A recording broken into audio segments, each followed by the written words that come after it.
ഓം ശാന്തി. 7/3/2024.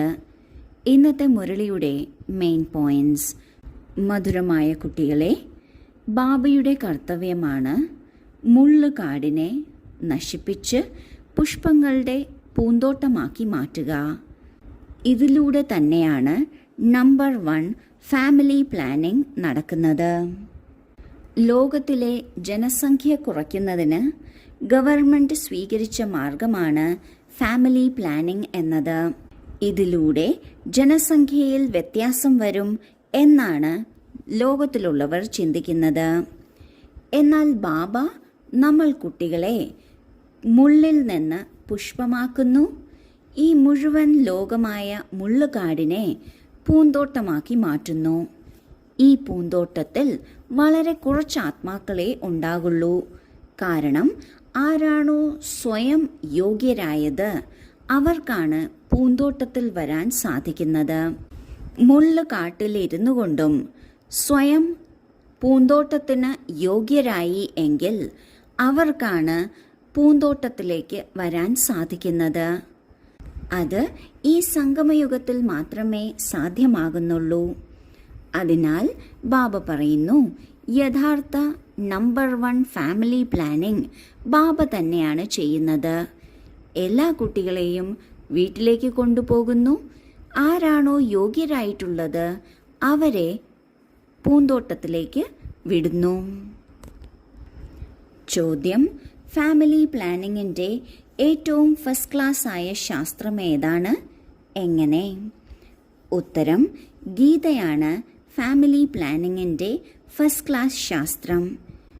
എന്തുകൊണ്ടെന്നാൽ ഗീതയിലൂടെയാണ് ബാബ അനേകം അധർമ്മങ്ങളെ നശിപ്പിച്ച് ഒരു ധർമ്മം സ്ഥാപിക്കുന്നത്. ഗീതയിൽ തന്നെയാണ് ഭഗവാന്റെ മഹാവാക്യമുള്ളത്, കാമം മഹാശത്രുവാണ് എന്ന്. എപ്പോൾ കാമമാകുന്ന ശത്രുവിന് മേൽ ജയം പ്രാപ്തമാക്കുന്നുവോ അപ്പോൾ ഫാമിലി പ്ലാനിംഗ് സ്വാഭാവികമായും സംഭവ്യമാകുന്നു.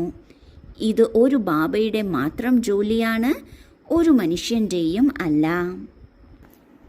ബാബ പറയുന്നു, ഭഗവത്ഗീതയാണ് ഫാമിലി പ്ലാനിങ്ങിൻ്റെ ശാസ്ത്രം. അതായത് ഭഗവത്ഗീത എന്നത് ഭഗവാൻ പറഞ്ഞ മഹാവാക്യങ്ങളാണ്. അതിലുണ്ട് കാമം മഹാശത്രുവെന്ന്. കാരണം ബാബ പഠിപ്പിക്കുകയാണ്, കാമം മഹാശത്രു തന്നെയാണ്. ഈ വികാരങ്ങളുടെ മേൽ ജയം തീർച്ചയായും വേണം. എപ്പോൾ ആത്മാവ് വികാരങ്ങളുടെ മേൽ ജയം പ്രാപ്തമാക്കുന്നുവോ അപ്പോൾ സ്വാഭാവികമായും ഫാമിലി പ്ലാനിംഗ് സംഭവിക്കുന്നു. ജനസംഖ്യയിൽ വ്യത്യാസം വരുന്നു. ഇതൊരു ബൃഹത് കാര്യമാണ്, വളരെ ഉയർന്ന കാര്യമാണ്. ഇത് ഒരു ബാബയ്ക്ക് മാത്രം ചെയ്യാൻ പറ്റുന്ന കാര്യമാണ്. മനുഷ്യർക്കൊന്നും ഒരിക്കലും സാധിക്കില്ല. ബാബ അധർമ്മത്തെ നശിപ്പിച്ച് ഒരു ധർമ്മം സ്ഥാപിക്കുന്നു. അധർമ്മം എന്നുദ്ദേശിക്കുന്നത് ശരീരബോധത്തെയാണ്. ഈ ശരീരബോധത്തെ നശിപ്പിച്ച് ഒരു ധർമ്മം, അതായത് സനാതനധർമ്മം സ്ഥാപിക്കുന്നു. ഈ സനാതനധർമ്മത്തിലൂടെ എല്ലാവർക്കും സുഖം പ്രാപ്തമാകുന്നു. ധാരണയ്ക്കുള്ള മുഖ്യസാരം: 1. തൻ്റെ അവസ്ഥ സദാ ഏകരസവും ഇളകാത്തതും ആക്കുന്നതിന് ആരുടെയും നാമരൂപത്തെ കാണരുത്. സഹോദരാത്മാവിനെ കാണണം. ദൃഷ്ടിയെ പവിത്രമാക്കണം. മനസ്സിലാക്കി കൊടുക്കുന്നതിൽ ആത്മീയത ധാരണ ചെയ്യണം. 2. ബാബയുടെ സ്നേഹം പ്രാപ്തമാക്കുന്നതിന് ബാബയ്ക്ക് സമാനം സേവനം ചെയ്യണം. ആര് ആസുരീയ നിദ്രയിൽ ഉറങ്ങിക്കിടക്കുന്നുവോ അവരെ ഉണർത്തണം. വെളുത്തവരായി മറ്റുള്ളവരെയും ആക്കണം. ആദ്യത്തെ പോയിന്റിൽ ബാബ പറയുന്നു, തൻ്റെ കണ്ണുകളെ നിയന്ത്രണത്തിൽ വയ്ക്കുന്നതിന് ആരുടെയും നാമരൂപത്തെ കാണരുത്. സഹോദരാത്മാവാണ് എന്ന് തന്നെ കാണണം. ഇപ്രകാരം നമ്മളുടെ കാഴ്ചപ്പാടിനെ ശുദ്ധമാക്കിയെടുക്കണം. മറ്റുള്ളവർക്ക് ജ്ഞാനം പറഞ്ഞു കൊടുക്കുമ്പോൾ അല്ലെങ്കിൽ മറ്റുള്ളവരോട് സംസാരിക്കുമ്പോൾ ആത്മീയത ധാരണ ചെയ്യണം. അതായത് ഞാൻ ആത്മാവ് മറ്റൊരാത്മാവിന് ജ്ഞാനം നൽകുന്നു എന്നത് ധാരണ ചെയ്യണം. ഇതിലൂടെ നമ്മുടെ അവസ്ഥ ഏകരസവും ഇളകാത്തതും ആയിത്തീരും. രണ്ടാമത്തെ പോയിന്റിൽ ബാബ പറയുന്നു, ബാബയുടെ സ്നേഹം ലഭ്യമാക്കുന്നതിന് തീർച്ചയായും ബാബയെപ്പോലെ തന്നെ സേവനം ചെയ്യണം. ആരാണോ കുംഭകർണ ഉറക്കത്തിൽ ഉറങ്ങിക്കിടക്കുന്നത് അവരെ ഉണർത്തണം. നാം സ്വയം ഗുണവാനാകണം, മറ്റുള്ളവരെയും ഗുണവാൻ ആക്കണം.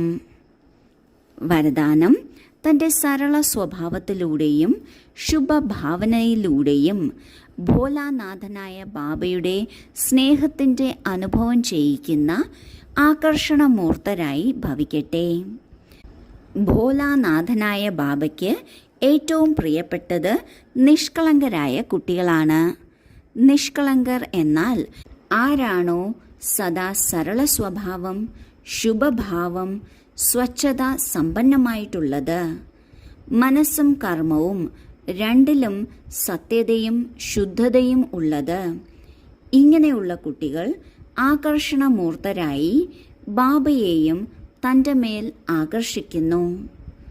ഭോലാനാഥനായ ബാബയ്ക്ക് ഇപ്രകാരമുള്ള സരള സ്വഭാവമുള്ള നിഷ്കളങ്കരായ കുട്ടികളുടെ ഗുണങ്ങളുടെ മാല സ്മരിച്ചുകൊണ്ടിരിക്കുന്നു. ഭഗവാന് നിഷ്കളങ്കത പ്രിയപ്പെട്ടതാണ്. നിങ്ങൾ കുട്ടികൾ നിങ്ങളുടെ നിഷ്കളങ്കതയിലൂടെയാണ് ഭഗവാനെയും മോഹിപ്പിച്ചത്, ബാബയെ സ്വന്തമാക്കിയത്. നിഷ്കളങ്കരുടെ നാഥനാണ് ബാബ. അങ്ങനെയുള്ള ബാബയ്ക്ക് ഏറ്റവും പ്രിയപ്പെട്ടത് നിഷ്കളങ്കരായ കുട്ടികളാണ്. ആരെയാണ് നിഷ്കളങ്കർ എന്ന് പറയുന്നത്? ഒന്നും അറിഞ്ഞൂടാത്തവരെയാണോ? അല്ല. ആരിലാണോ സരള സ്വഭാവമുള്ളത്, ശുഭഭാവമുള്ളത്, സ്വച്ഛത സമ്പന്നമായിട്ടുള്ളത്, അവരാണ് നിഷ്കളങ്കരായ കുട്ടികൾ. അവരുടെ മനസ്സിലും കർമ്മത്തിലും സത്യതയും ശുദ്ധതയും ഉണ്ടാകും. ഇങ്ങനെയുള്ള കുട്ടികൾ ആകർഷണമൂർത്തരാകുന്നു. സ്വയം ഭഗവാനെ പോലും തന്നിലേക്ക് ആകർഷിക്കുന്നു. ഇങ്ങനെയുള്ള ആകർഷണമൂർത്തരായ കുട്ടികളുടെ ഗുണമാല സ്വയം ഭഗവാനും സ്മരിക്കുന്നു. ഭഗവാന് നിഷ്കളങ്കത ഏറ്റവും പ്രിയപ്പെട്ടതാണ്. ഈ നിഷ്കളങ്കതയിലൂടെയാണ് എല്ലാ കുട്ടികളും ബാബയെ സ്വന്തമാക്കിയിരിക്കുന്നത്, ആകർഷിക്കുന്നത്. സ്ലോഗൻ: തൻ്റെ മുഖത്തിലൂടെയും ചലനത്തിലൂടെയും ഗുണങ്ങളുടെയും ശക്തികളുടെയും ഗിഫ്റ്റ് വിതരണം ചെയ്യുക തന്നെയാണ് ശുഭഭാവന, ശുഭകാമന. ആരിലാണോ ശുഭഭാവനയും ശുഭകാമനയും ഉള്ളത് അവർക്കാണ് മനസ്സാ സേവനം ചെയ്യാൻ സാധിക്കുന്നത്. ആരാണോ തനിക്ക് ലഭിച്ചിട്ടുള്ള ഗുണങ്ങളും ശക്തികളും തൻ്റെ മുഖത്തിലൂടെയും ചലനത്തിലൂടെയും മറ്റുള്ളവർക്കും നൽകുന്നത് അവർക്കാണ് എല്ലായ്പ്പോഴും ശുഭഭാവനയും ശുഭകാമനയും ഉണ്ടായിരിക്കുന്നത്. അവർക്ക് തന്നെയാണ് മനസ്സാ സേവനം ചെയ്യാനും സാധിക്കുന്നത്. ഓം ശാന്തി.